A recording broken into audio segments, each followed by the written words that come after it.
Ce soir, nous allons explorer quelque chose qui ressemble à un simple chiffre, mais qui se révèle être l'un des voyages les plus exigeants qu'un être humain pourrait tenter. Un an-lumière. On imagine que le problème principal, c'est la vitesse. Construire un moteur assez puissant. Mais ce n'est pas ça. Le vrai défi, c'est tout ce que la vitesse entraîne avec elle. Des forces que le corps humain n'a jamais été conçu pour supporter. Un vaisseau qui doit survivre à des conditions que l'ingénierie n'a jamais eu à envisager. Et chacun de ces problèmes s'aggrave à mesure que le voyage se prolonge. Commençons par le chiffre. Un an-lumière représente environ 9500 milliards de kilomètres. C'est la distance que parcourt la lumière en une année entière, à 300 000 kilomètres par seconde. Rien dans la nature ne va plus vite. Ni les particules, ni l'énergie, ni l'information. Cette vitesse n'est pas un record qui attend d'être battu par une meilleure ingénierie. C'est une limite absolue inscrite dans la structure même de l'univers, fixée au moment de sa création et vérifiée à chaque échelle que la science a pu tester. Maintenant, voyons ce qu'un an-lumière représente concrètement à l'échelle de notre propre système solaire. La plupart des gens imaginent que le système solaire s'arrête quelque part au-delà de Neptune. Neptune orbite à environ 30 unités astronomiques du Soleil. Mais le système solaire ne s'arrête pas là. Loin de là. Au-delà de Neptune se trouve la ceinture de Kuiper, un anneau d'objets glacés s'étendant de 30 à 50 unités astronomiques. Pluton en fait partie, tout comme Eris et des milliers d'autres corps plus petits. Puis vient le disque épars, une région clairsemée s'étendant jusqu'à plusieurs centaines d'unités astronomiques. Et bien plus loin encore, le nuage d'Oort. Le nuage d'Oort est une vaste enveloppe sphérique de corps glacés entourant l'ensemble du système solaire. Son bord intérieur commence vers 2000 unités astronomiques du Soleil. Son bord extérieur s'étend peut-être jusqu'à 100 000 unités astronomiques. C'est de là que viennent les comètes à longue période. Ces corps aux orbites elliptiques perturbés par des rencontres gravitationnelles avec des étoiles voisines. Un an-lumière correspond à environ 63 240 et une unité astronomique. Cela place le bord extérieur du nuage d'Oort à environ un an-lumière du Soleil.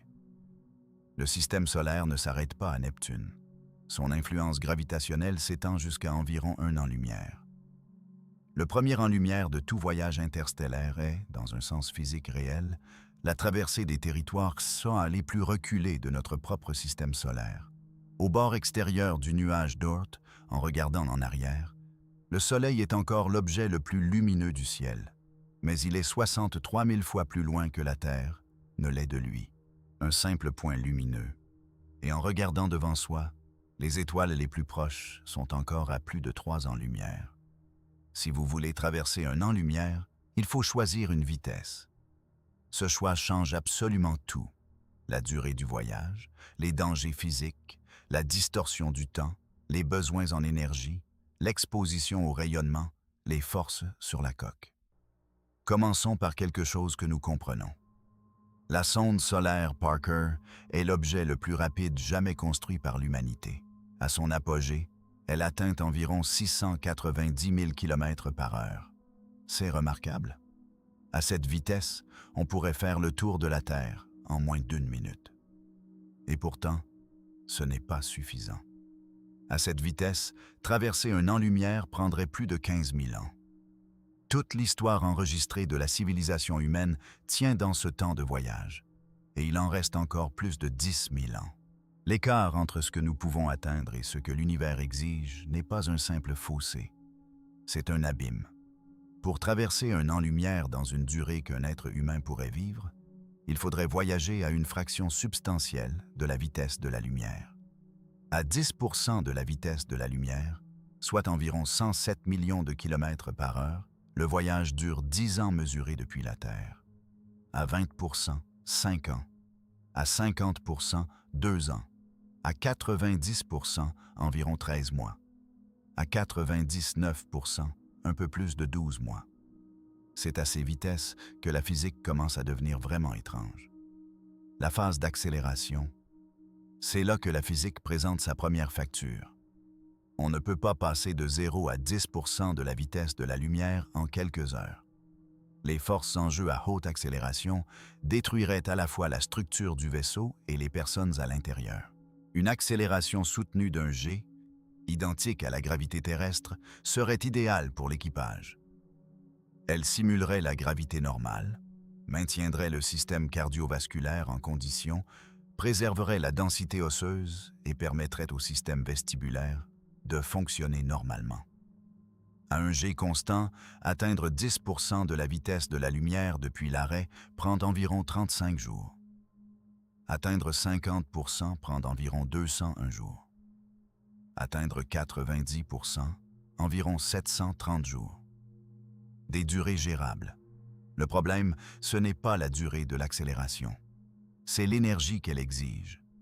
Pour un vaisseau habité hypothétique d'1 million de kilogrammes, une accélération soutenue d'un G pendant 1 an requiert une énergie de l'ordre de plusieurs fois la production énergétique annuelle totale de la Terre.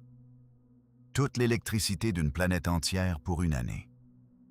Pour un seul vaisseau, une seule phase d'accélération. Ce coût ne s'améliore pas graduellement avec les progrès technologiques. La physique n'offre pas de réduction. Le facteur de Lorentz exige une quantité d'énergie précise pour atteindre une vitesse précise pour une masse donnée. Ce qui change avec la technologie, c'est l'efficacité. Mais une meilleure ingénierie peut s'approcher de la limite théorique. Elle ne peut pas la dépasser. L'étrangeté commence avec une découverte qu'Albert Einstein fit en 1905, lorsqu'il publia la théorie de la relativité restreinte. La vitesse affecte le temps, pas métaphoriquement, physiquement, de façon mesurable. Plus on se déplace vite dans l'espace, plus le temps passe lentement pour soi par rapport à tout ce qu'on a laissé derrière. C'est la dilatation temporelle, l'une des prédictions les plus vérifiées de toute la physique. Les satellites GPS en orbite à environ 13 000 km/h en font l'expérience. Sans correction pour la dilatation temporelle relativiste, les systèmes GPS accumuleraient des erreurs barres de position de plusieurs kilomètres par jour. La correction est intégrée dans chaque satellite de la constellation parce que l'effet est réel et les équations sont précises. Les accélérateurs de particules démontrent la dilatation du temps chaque jour. Les muons sont des particules subatomiques instables avec une demi-vie d'environ 2,2 microsecondes. Créés dans la haute atmosphère à environ 15 km d'altitude, ils voyagent à une vitesse proche de celle de la lumière. Ils devraient se désintégrer bien avant d'atteindre le sol. Ce n'est pas ce qui se passe. On les détecte en nombres à la surface de la Terre, des nombres qui n'ont de sens que si le temps a ralenti pour eux pendant leur descente. Le facteur de Lorentz prédit exactement combien survivent. La prédiction correspond à l'observation chaque fois que les expérimentateurs l'ont vérifié. Voici comment les chiffres fonctionnent concrètement. À 10% de la vitesse de la lumière, le facteur de Lorentz est à peine supérieur à 1,05. Le temps psy passe environ 0,5% plus lentement. À 50%, il atteint environ 1,15. Pour chaque année que vous vivez à bord, 1,15 années passent sur Terre. À 90%, le facteur atteint environ 2,3. À 99%, il grimpe à environ 7,100. Il grimpe à environ 7,1. Pour chaque 7 années qui passent sur Terre, vous en vivez personnellement une. Voici la conséquence concrète pour un voyage d'1 an-lumière. Un vaisseau voyageant à 99% de la vitesse de la lumière met environ 1 an et 13 jours pour traverser 1 an-lumière, mesuré depuis la Terre. Mais pour l'équipage, avec un facteur de 7,1, ils ne vieillissent que d'environ 7 semaines. Ils décollent. Ils traversent 9500 milliards de kilomètres d'espace interstellaire vide. Ils arrivent à destination. Et ils ont personnellement vécu environ 52 jours. Pendant ce temps, sur Terre, plus d'1 an s'est écoulé. Ce n'est pas une approximation. Ce n'est pas une expérience de pensée philosophique sur le temps subjectif. C'est ce que les équations prédisent, ce que chaque test expérimental à chaque échelle accessible confirme, et ce qui se produirait réellement. Depuis l'intérieur du vaisseau, le voyage ne ressemble en rien aux images que les films proposent. L'expérience visuelle du voyage interstellaire à haute vitesse est profondément étrangère, mais entièrement décrite par la physique connue. Pas besoin de spéculer. On peut calculer. Le premier effet visuel est le décalage Doppler. Quand vous vous déplacez vers une source lumineuse à une fraction significative de la vitesse de la lumière, les longueurs d'onde de cette lumière sont comprimées. La lumière se décale vers des longueurs d'onde plus courtes, vers le bleu, le violet, et à des vitesses extrêmes vers l'ultraviolet. À l'inverse, les sources derrière vous se décalent vers le rouge, puis vers l'infrarouge. À 10% de la vitesse de la lumière, l'effet est perceptible mais subtil. Les étoiles devant vous semblent légèrement plus bleues. À 50%, le décalage est prononcé. Les étoiles jaunes devant vous paraissent blanc-bleu. À 90%, la lumière visible des étoiles directement devant a été comprimée dans les fréquences ultraviolettes. Ces étoiles lumineuses ont effectivement disparu de votre champ visuel. Ce qui apparaît à leur place dans le spectre visible, ce sont des étoiles froides et faibles qui étaient presque invisibles depuis la Terre, maintenant décalées vers des longueurs d'onde que vos yeux peuvent percevoir. Le deuxième effet est l'aberration relativiste. Quand vous accélérez à des vitesses relativistes, les étoiles qui se trouvaient sur les côtés semblent se déplacer vers la direction de marche. À 50% de la vitesse de la lumière, le ciel entier semble compressé vers l'hémisphère avant. À 90%, presque tout le contenu stellaire visible de l'univers a été balayé dans un cône d'environ 26 degrés devant vous. À 99%, ce cône s'est encore rétréci. Pratiquement toute la lumière des étoiles se concentre dans un anneau serré autour d'un point directement devant. Derrière vous, une obscurité presque totale. De plus, le fond diffus cosmologique, ce faible rayonnement résiduel du Big Bang, normalement réparti uniformément à une température d'environ moins 270 degrés Celsius, se décale lui aussi vers l'avant.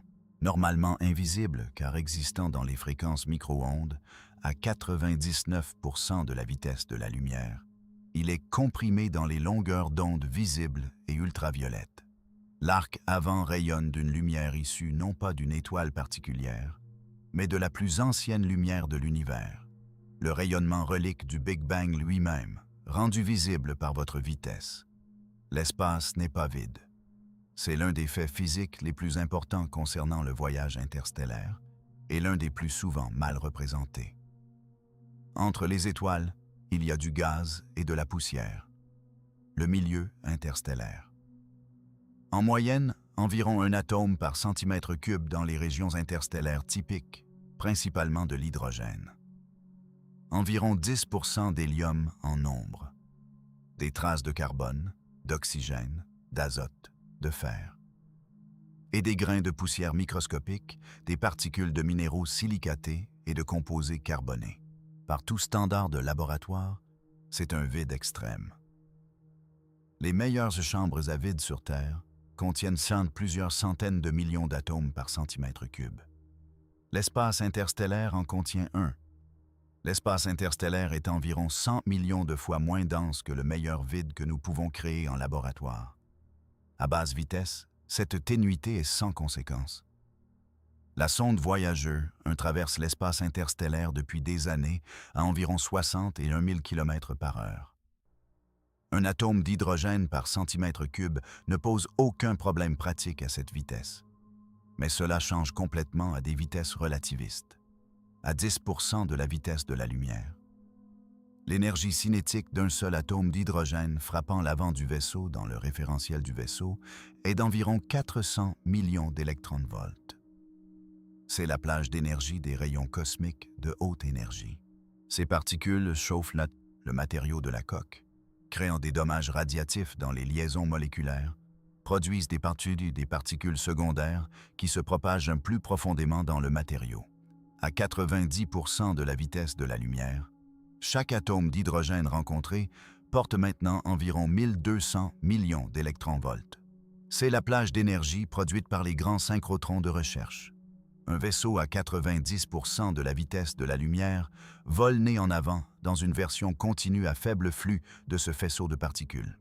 Les protons acquis à haute énergie frappant du métal peuvent briser des noyaux atomiques, produisant des cascades de particules secondaires, neutrons, pions, fragments nucléaires, rayons gamma se propageant à travers le blindage. Si ces particules atteignent le compartiment de l'équipage, elles déposent de l'énergie dans les tissus biologiques. Le blindage nécessaire pour protéger l'équipage du milieu interstellaire à 90% de la vitesse de la lumière devrait être substantiel. Des mètres de matériaux denses à l'avant du vaisseau. L'OTA est parmi les meilleurs choix pratiques. Les noyaux d'hydrogène absorbent l'énergie des particules de haute énergie plus efficacement, sans générer autant de particules secondaires dommageables que les métaux. Mais des mètres d'eau, c'est une quantité de masse très importante. Et la masse à des vitesses relativistes est le problème central auquel tout dans la conception interstellaire revient inévitablement. La relation entre masse et énergie n'est pas linéaire à des vitesses relativistes. L'énergie nécessaire pour gagner de la vitesse supplémentaire croît selon le facteur de Lorentz, qui tend vers l'infini à mesure que la vitesse approche celle de la lumière. À 50% de la vitesse de la lumière, vous devez fournir une énergie équivalente à environ 15% de l'énergie de masse au repos du vaisseau. À 90%, environ 130% de cette énergie. L'énergie de masse au repos, c'est l'équivalent énergétique de la masse du vaisseau, selon la formule d'Einstein. E égale mc². Le carburant le plus énergétiquement dense concevable est l'antimatière. Quand une particule de matière rencontre son antiparticule correspondante, elle s'annihile complètement. 100% de leur masse combinée se convertit en énergie. Un kilogramme d'antimatière s'annihilant avec un kilogramme de matière ordinaire libère une énergie considérable. Rien en physique ne peut égaler cette densité énergétique. C'est le plafond théorique absolu. Et même avec un carburant antimatière parfait, les rapports de masse pour un vaisseau interstellaire à haute vitesse relativiste sont impitoyables. L'équation de Tsiolkovsky, publiée en 1903 par le mathématicien russe Konstantin Tsiolkovsky, décrit la relation fondamentale entre la masse du propulseur et le changement de vitesse qu'il produit. Pour accélérer un vaisseau transportant 1000 kg de charge utile à 90% de la vitesse de la lumière et l'arrêter à destination, il faut bien plus de 2000 kg d'antimatière, car il faut aussi accélérer le carburant. Et le carburant pour le carburant. L'équation de fusée se compose comme des intérêts quanteux composés, mais beaucoup plus vite et dans le mauvais sens pour votre rapport de masse. Le problème est que nous ne pouvons pas produire d'antimatière en quantité approchant ce qui serait nécessaire. La production combinée de tous les accélérateurs de particules sur Terre génère des nanogrammes d'antimatière par an. Un nanogramme, c'est un milliardième de gramme. Une mission interstellaire utilisant de l'antimatière nécessiterait des kilogrammes, voire des tonnes. L'écart entre ce que nous pouvons produire et ce dont nous aurions besoin est d'environ 10 ordres de grandeur.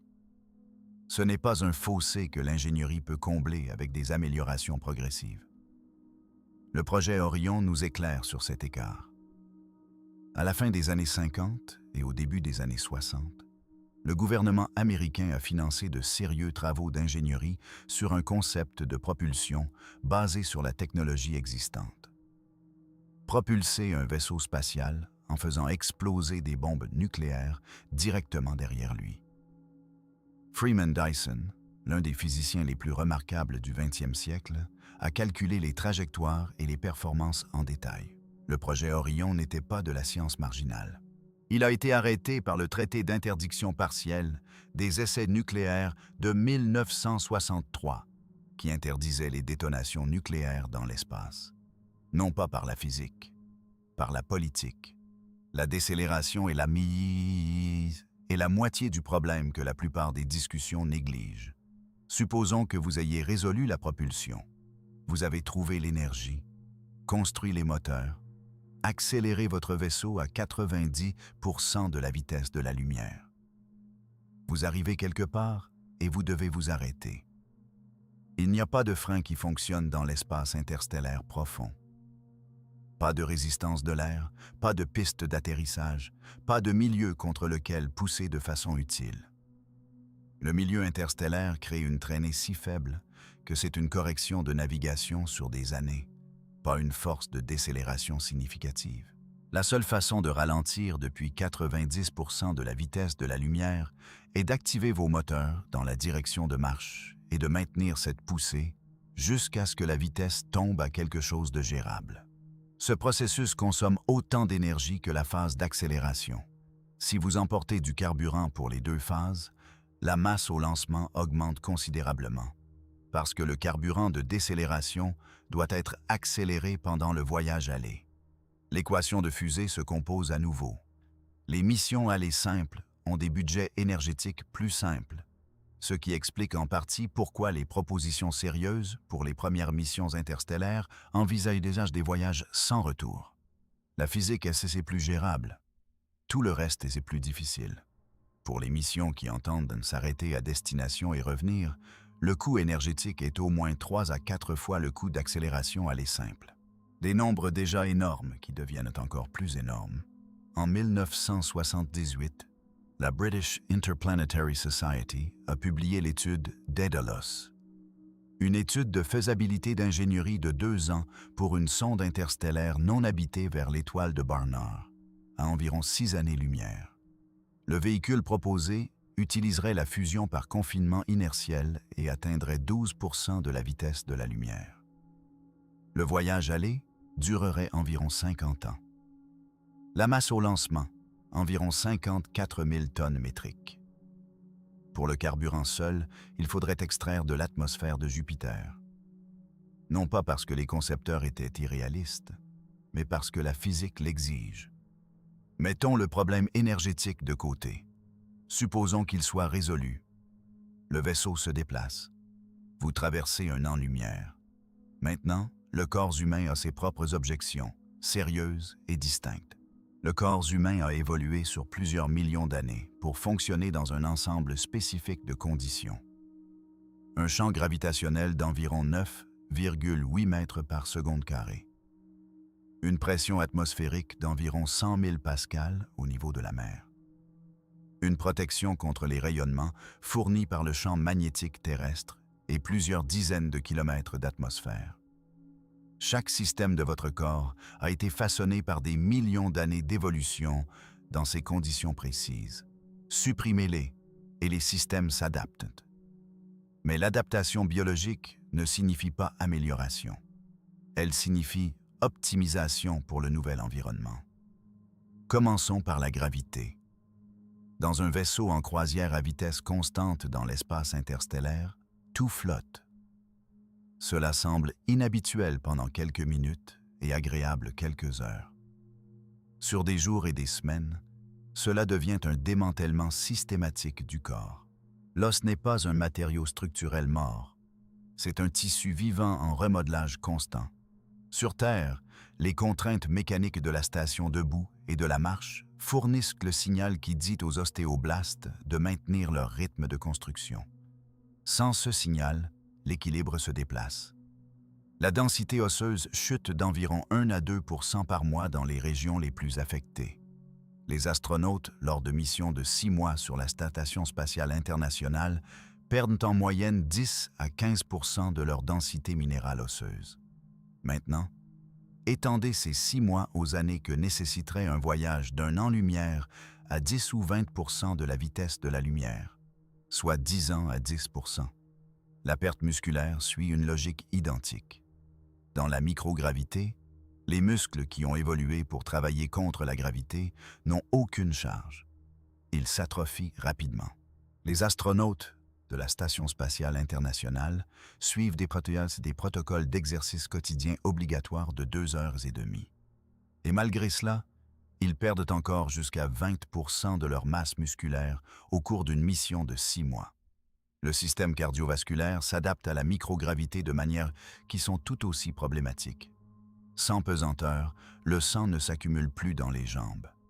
Les fluides se redistribuent vers la tête et la poitrine. Le corps, percevant une pression élevée dans la partie supérieure du corps, interprète cela comme un excès de fluide et commence à l'excréter. Le volume sanguin diminue. Le cœur, qui n'a plus à lutter contre la gravité pour atteindre le cerveau, s'adapte en devenant quelque peu plus petit. Les astronautes revenant de missions de 6 mois ont souvent besoin d'aide pour quitter le vaisseau, leur système cardiovasculaire s'étant déconditionné. Le vol spatial le plus long en continu enregistré est de 437 jours, par le cosmonaute russe Valery Polyakov à bord de la station Mir. Un voyage interstellaire à 10% de la vitesse de la lumière prend une décennie. C'est plus de 8 fois plus long que quiconque a jamais passé en microgravité. Environ 60% des astronautes passant du temps prolongé à bord de la Station spatiale internationale rapportent en sorte des changements visuels après leur mission. L'explication principale implique la pression intracrânienne. Sans gravité tirant les fluides vers les pieds, plus de liquide s'accumule autour du cerveau et des nerfs optiques. La pression élevée peut provoquer un gonflement du disque optique et déformer subtilement le globe oculaire. Certains astronautes présentent une acuité visuelle définitivement réduite après des missions de 6 mois. Le système immunitaire change également en microgravité, et ces changements ne vont pas dans une direction utile. Les cellules immunitaires présentent une capacité fonctionnelle réduite. Plusieurs virus que les systèmes immunitaires sains maintiennent normalement supprimés montrent des signes de réactivation chez les astronautes lors de missions plus longues. Le virus d'Epstein-Barr, le virus varicelle zona, le cytomégalovirus. Le défi psychologique d'un voyage interstellaire est parallèle au défi biologique. Les êtres humains ont évolué dans des environnements sociaux. Supprimer cet environnement et la psychologie humaine répond de façon mesurable et fiable. La recherche sur les environnements isolés et confinés, stations antarctiques, équipages de sous-marins, équipages de stations spatiales, dresse un tableau cohérent. L'humeur se déstabilise sur de longues périodes d'isolement. Les conflits interpersonnels, qui dans des environnements sociaux normaux sont diffusés par la présence de nombreuses personnes et la possibilité de chercher d'autres compagnies, se concentrent et s'intensifient dans de petits groupes sans issue. Les performances sur les tâches exigeant une attention soutenue se dégradent de façon statistiquement significative. La qualité du sommeil tend à se détériorer, mais l'isolement interstellaire particulier ajoute des dimensions que l'isolement antarctique ou en sous-marin ne connaît pas. La communication avec la Terre se dégrade continuellement. Ce n'est pas simplement que le contact est limité dès le début. La connexion s'affaiblit activement. À 6 mois de voyage, les réponses de la Terre arrivent des maintenant et des semaines après l'envoi des questions. À 1 an, c'est des mois. À 5 ans, le délai est de 6 mois dans chaque sens. À 1 an-lumière, les signaux prennent 1 an dans chaque direction. 2 ans pour n'importe quel échange. Considérez spécifiquement ce que la communication à 1 an-lumière signifie. Vous envoyez un message. Ce message voyage à la vitesse de la lumière et arrive sur Terre 1 an plus tard. La personne à qui vous tenez le lit et répond immédiatement. Sa réponse voyage à la vitesse de la lumière. Elle vous parvient 1 an après son envoi. 2 ans après votre message original, vous recevez une réponse. L'échange est réel. L'attachement est réel. Les mots sont sincères, mais vous répondez tous les deux aux versions passées de l'autre. La conversation se déroule toujours dans un gouffre temporel. La solution la plus fiable à la plupart des problèmes de microgravité est la gravité artificielle par rotation. Ce n'est pas une technologie exotique, c'est de la physique de base. Une structure en rotation crée une accélération centripète physiquement indiscernable de la gravité pour quelqu'un debout sur le bord intérieur. Le défi technique est de l'adapter à la bonne échelle et au bon taux de rotation. Le système vestibulaire humain peut tolérer une rotation jusqu'à environ 2 rotations par minute, sans produire de désorientation significative. Au-dessus de ce taux, l'effet Coriolis devient perceptible.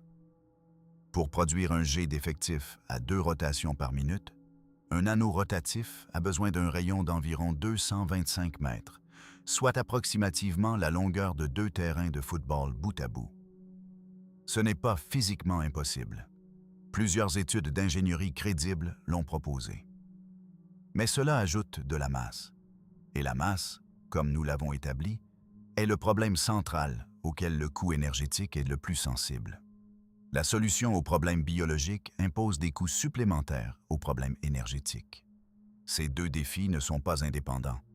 Résoudre l'un rend l'autre plus difficile. C'est le schéma qui traverse toute l'ingénierie interstellaire. Loin de la Terre, loin de tout champ magnétique stellaire, loin de toute atmosphère, l'environnement radiatif est constant et arrive de toutes les directions simultanément. La principale menace vient des rayons cosmiques galactiques, des particules de haute énergie, principalement des protons, mais aussi des noyaux atomiques plus lourds, accélérés à des vitesses proches de celles de la lumière par des événements astrophysiques violents dans toute la galaxie. Les supernovae accélèrent les particules à leur front de choc en expansion. Les pulsars, des étoiles à neutrons en rotation rapide, avec des champs magnétiques extraordinairement intenses, accélèrent les particules. Les noyaux galactiques actifs contribuent aux particules aux plus hautes énergies. Sur Terre, 2 boucliers gèrent cela. Le champ magnétique dévie la plupart des particules chargées. L'atmosphère, 100 km d'air au-dessus de votre tête, absorbe les particules secondaires.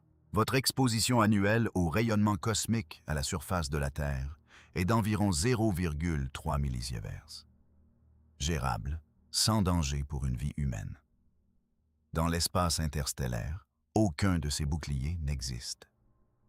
Les astronautes à bord de la Station spatiale internationale, partiellement protégés par le champ magnétique terrestre, reçoivent entre 100 et 200 millisieverts de rayonnement par an, soit environ 60 à 100 fois plus qu'à la surface de la Terre. Dans l'espace interstellaire profond, sans aucune protection magnétique, la dose annuelle sans blindage substantiel serait encore plus élevée. Les rayons cosmiques de haute énergie interagissent également avec le tissu cérébral de façon particulière. Un ion lourd de haute énergie, un noyau de carbone, de fer ou de silicium, se déplaçant à une vitesse proche de celle de la lumière et traversant le tissu cérébral, cause une disruption physique le long de la trace de la particule. Les axones peuvent être sectionnés. Les gaines de myéline peuvent être endommagées. Les neurones le long de la trace peuvent être physiquement détruits d'une façon que les mécanismes normaux de réparation cellulaire ne peuvent pas simplement corriger. Des études animales avec des ions lourds similaires aux rayons cosmiques galactiques ont documenté des effets cognitifs mesurables à des doses pertinentes pour les vols spatiaux de longue durée.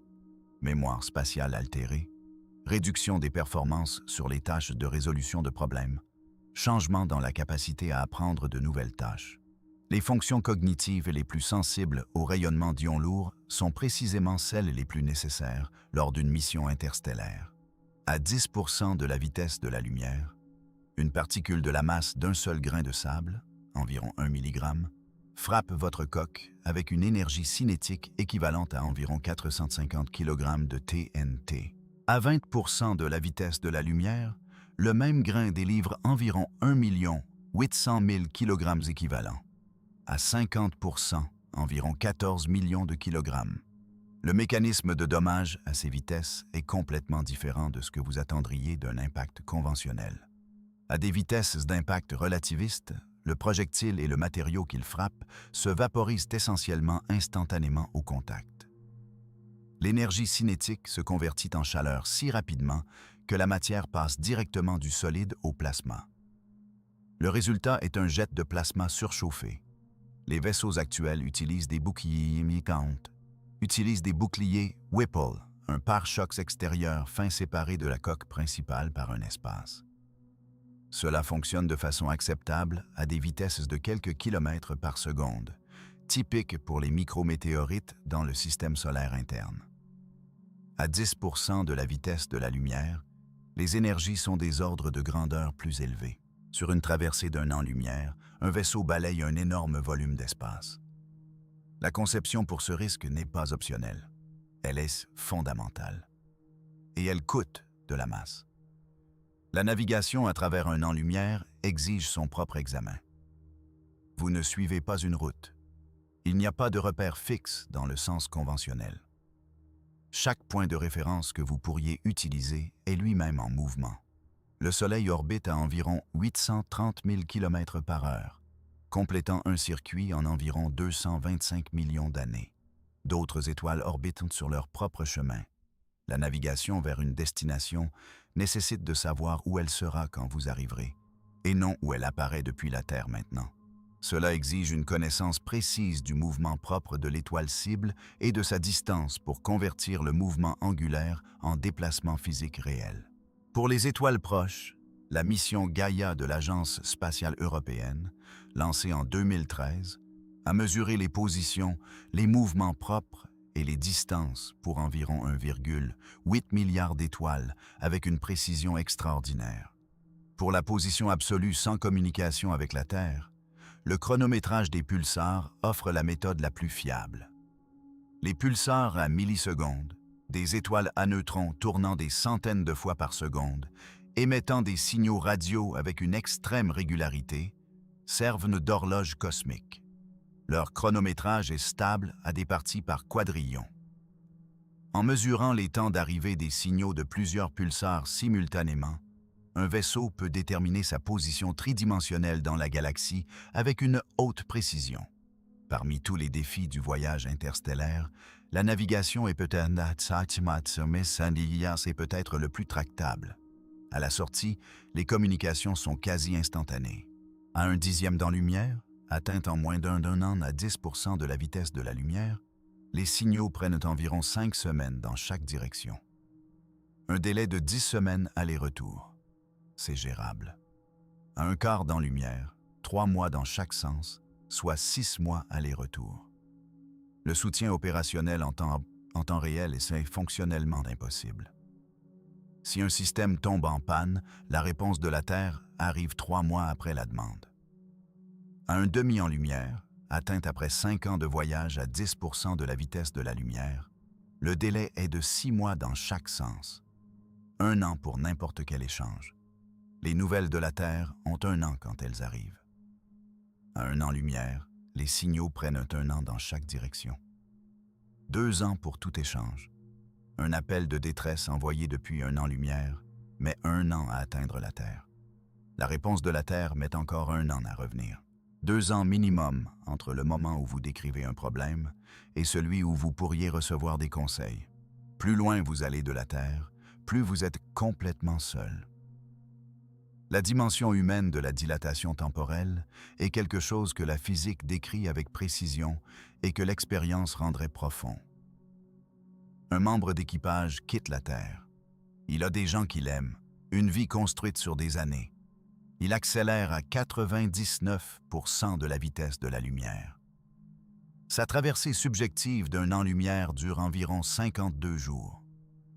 Pendant ces 52 jours, les gens qu'il a laissés derrière vieillissent de plus d'1 an. Un parent est plus vieux d'1 an. Un enfant a grandi d'1 an. Des événements se sont produits que le membre d'équipage a manqués. Non pas parce qu'il était distrait, parce que sa relation au temps a été physiquement modifiée par la vitesse. Quand il revient, s'il revient, l'écart est réel et permanent. Il n'y a aucun moyen de l'inverser. Aucun moyen de réconcilier le fait que tous les deux ont vécu des quantités différentes de temps. L'univers a enregistré la différence avec une précision parfaite. Le voyage retour, s'il a lieu, ajoute sa propre couche à ce décalage temporel.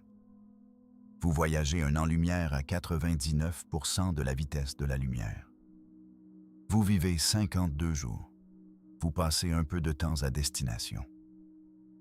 Vous revenez vers la Terre à 99% de la vitesse de la lumière. Vous vivez encore 52 jours.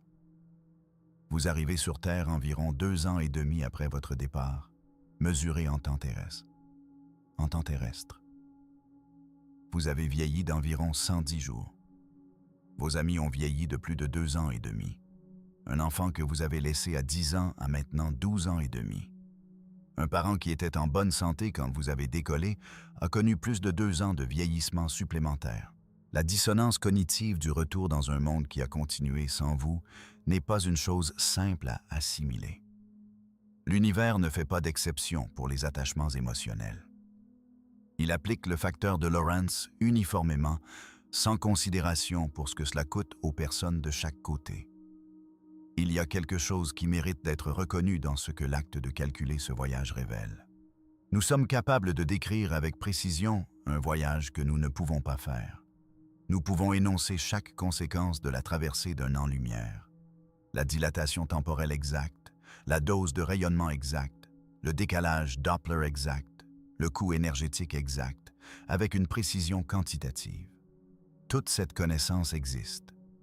Aucune n'a été recueillie auprès de quelqu'un qui a fait le voyage. Elle a été assemblée à partir de 4 siècles de physique développée sur Terre, des plans inclinés de Galilée au grand collisionneur de Hadrons, de la vérification expérimentale de la dilatation temporelle dans les accélérateurs de particules et les expériences d'horloge atomique, de 50 ans de données sur les vols spatiaux humains qui affinent continuellement notre compréhension de la façon dont la biologie répond à l'environnement spatial, des opérations de satellites qui dépendent des SAT et des corrections relativistes étant exactement correctes. C'est la science fonctionnant à son meilleur. Construire des connaissances systématiquement sur des siècles jusqu'à ce qu'elles décrivent des phénomènes au-delà de la portée de tout individu ou de toute génération à observer directement. Réfléchissez à ce que cela signifierait d'être la génération qui construit la première capacité interstellaire, pas la génération qui traverse un an-lumière, la génération qui réalise la propulsion, la gestion biologique, le blindage, la production d'énergie qui rend la traversée possible. Cette génération ne sera pas celle qui y va. Les ingénieurs qui résolvent le problème de propulsion pourraient ne pas vivre pour voir le lancement de la mission. Les biologistes qui trouvent les contre-mesures physiologiques à long terme pourraient ne pas voir l'équipage qu'ils ont aidé à garder en vie. La science se construit à travers les générations. Toujours. La connaissance n'appartient pas aux personnes qui l'ont générée. Elle appartient à tous ceux qui viennent après. Les distances interstellaires sont aussi de l'information. Elles vous disent quelque chose sur la structure de l'univers, sur la façon dont la matière s'effondre sous la gravité en étoiles, sur la fréquence à laquelle les étoiles se retrouvent proches les unes des autres par rapport à la fréquence à laquelle elles se retrouvent séparées par des années-lumière. La distance moyenne entre les étoiles dans notre région de la Voie lactée est d'environ 6 à 8 km/lumière. Non pas dans toutes les directions. La galaxie n'est pas uniformément distribuée. Dans le voisinage stellaire local, cette séparation est à peu près la moyenne. L'univers a créé des étoiles à l'échelle et à la densité que la physique de l'effondrement des nuages moléculaires produit. Non pas à un espacement pratique pour les humains, mais à la séparation que la physique a dictée. L'univers n'est pas hostile à la vie et à l'exploration dans un sens délibéré. Il est simplement structuré selon sa propre physique, indifférent aux exigences biologiques ou à la commodité des voyages. Alors, que se passe-t-il réellement quand on voyage un an-lumière? Le temps se dilate, le ciel se transforme, les étoiles se rassemblent vers l'avant dans un disque brillant, leur couleur décalée au-delà de la reconnaissance. Le rayonnement relique du Big Bang lui-même devient visible à votre vitesse. Le milieu interstellaire devient un environnement de rayonnement particulier qui exige une ingénierie ajoutant de la masse et amplifiant chaque autre coup.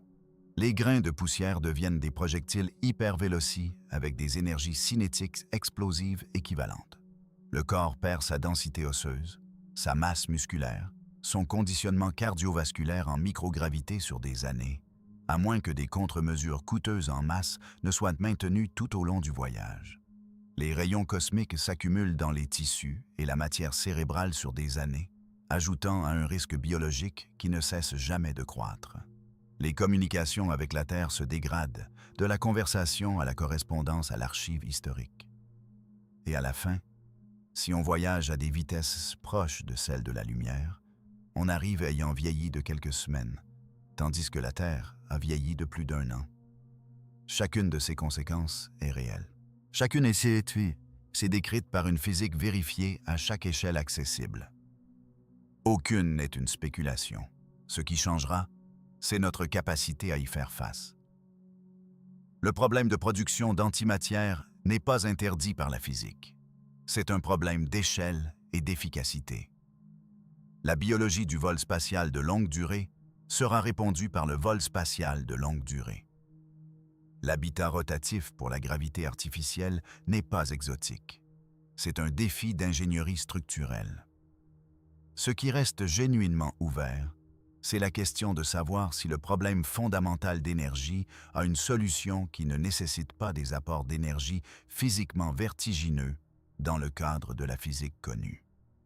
Non pas si de meilleures solutions existent, mais si des solutions pratiques à l'échelle des civilisations existent. C'est l'honnête inconnu. Les civilisations qui traverseront un jour un an-lumière s'appuieront sur ce que nous avons déjà compris.